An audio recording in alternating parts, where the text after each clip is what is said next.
Hello, my name is Sarah Jaegers. I'm a clarinetist, and I just wanted to share with you guys a couple of music resources that I've found for performers and educators that are currently available pertaining to online learning and social distancing during this whole quarantine isolation period. There are probably a lot more resources available that I haven't found yet, but I just briefly wanted to share with you what I have found so that you're aware of some of these opportunities that are currently available. The resources I'm going to talk about are the Berlin Philharmonic's Digital Concert Hall, Smart Music, and a list of resources that has been compiled by NAFME. I'm not going to go super in-depth into these resources and how they work, but I will give a brief demonstration of the Smart Music software, just because that resource is a lot more complicated than the other two. But mainly I just wanted to make you aware of these resources and bring them to your attention so that you can take advantage of some of these opportunities that are currently available. So I'll start by talking about the Berlin Philharmonic's Digital Concert Hall. The Digital Concert Hall is currently free for anyone to sign up. Just go to digitalconcerthall.com and then scroll down where you will see a link to redeem the voucher code BerlinPhil. So you just click here and get signed up, and then you will have full access to the Digital Concert Hall for 30 days free of charge. This will give you access to live broadcasts, archive concerts, documentaries, educational programs and interviews. A lot of really great resources here for performers, music educators, students, people who just love music. So definitely go check this out. I will put links to everything I talk about in the description of this video. But again, just go to digitalconcerthall.com and redeem the voucher code BerlinPhil. Next, I'm going to talk about Smart Music and just give you a brief demonstration of how the software can be used. Smart Music's a really great resource for educators and their students. It allows educators to continue to assign and assess repertoire etudes and method books to their students remotely. Smart Music's currently offering free access to their full catalog for all educators up to June 30th of 2020. So this will be very useful, especially for people teaching middle or high school students who are currently out of school, sometimes through the end of the school year. If you're a student, make your teachers aware of this resource. Go ahead and just send them this video. Teachers will be able to assign repertoire etudes and method books to their students. And since you'll have access to the full catalog, a lot of the materials that you use in your middle and high school programs will be available through Smart Music as well. I'll give you a brief demonstration of how this works in a moment, but basically you'll be able to assign materials to your students who will then be able to record themselves performing the assignment. Then you can either have the software automatically assign a grade to your students, or you can just listen to the recording and provide a grade and feedback for the student yourself. Again, the free access is available through June 30th of 2020. In order to get access, you just go to smartmusic.com. Right at the top of the page, you'll click Get Started, and it'll give you a form to fill out after you've submitted your information. Smart Music will then email you information about how to get started. Smart Music also offers short online classes for educators to teach them how to use the software, which I personally found to be very helpful. Once you have access and have created an account, you can add classes, assign students to the classes, create rubrics, make assignments, and so on.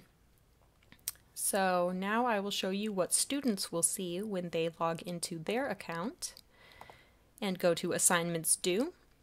So here we see First Sounds to be Practiced number 5 from the Closet method. This is the assignment that I created for this video and the one that I'm going to show you an example of in just a moment.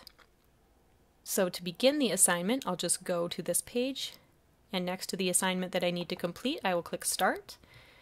It will then prompt me to select a part. After I have selected my instrument, it will open the selection.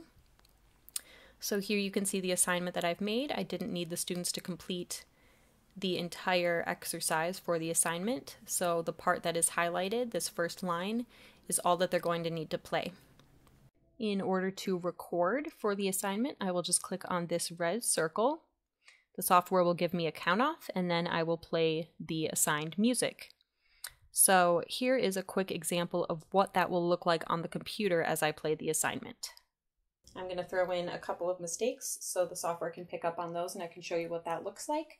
But I'm just going to go up here, click this red circle to record, and begin the assignment.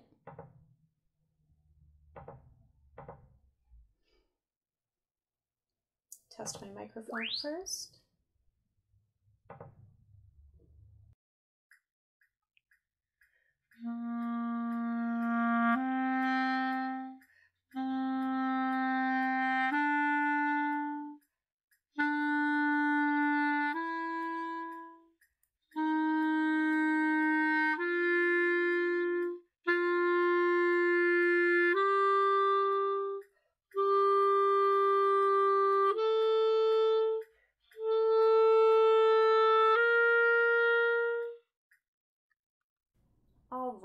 so it didn't quite get everything I tried to throw in. It got this wrong note I threw in here, this F sharp instead of an F natural. So you can see it's showing me an F sharp in red to show me that that's the note I played and that it was incorrect. It got one of the times that I played the note at the wrong time. There were a couple other times. One time I believe this E I played late. I played this B late, but it didn't catch those. It did catch this G, which I believe I played early. And you can see that it shows that by marking that same note in yellow. So that just means that I played the note at the wrong time, but that it was the correct note. So I could set it stricter and it might have caught those other mistakes. But I also don't have the greatest computer microphone. And that's where you're going to get things like this last note where it picked up my C as a G. I was getting this issue yesterday too, where the computer was picking up my A's as E's. However, overall, it caught the mistakes I tried to throw in. It gave me an 86%, and you as a teacher will then be able to see that and go in and listen, and you can change grades as needed. So then I will just choose this take, click save, and then go ahead and submit the assignment. Finally, I want to show you a list compiled by NAFME that offers a ton of resources for musicians and educators. So NAFME is the National Association for Music Education. You'll just go to nafme.org, nafme.org, scroll down, and you will see Virtual Teaching and Learning Resources for Music Educators. Go ahead and just click on that link, and it will bring you to a page where they have compiled a ton of different resources. If you scroll down, you'll see they've got scheduled webinars that you can watch either live or you can watch past webinars, all having to do with online teaching and learning. And below that, even more online resources organized by topic, virtual band festival, virtual choir, classical music archives, ton of different options. So I would just take a look at this. There are a lot of fantastic resources here to take advantage of, all compiled on this one page together by NAFME. So in conclusion, I know this is a really hard time for musicians and music educators, but hopefully you found this video helpful and you were able to take advantage of some of these resources, and I hope that they can keep you connected with your students and keep students practicing. Speaking of which, again, I know this is a really tough time.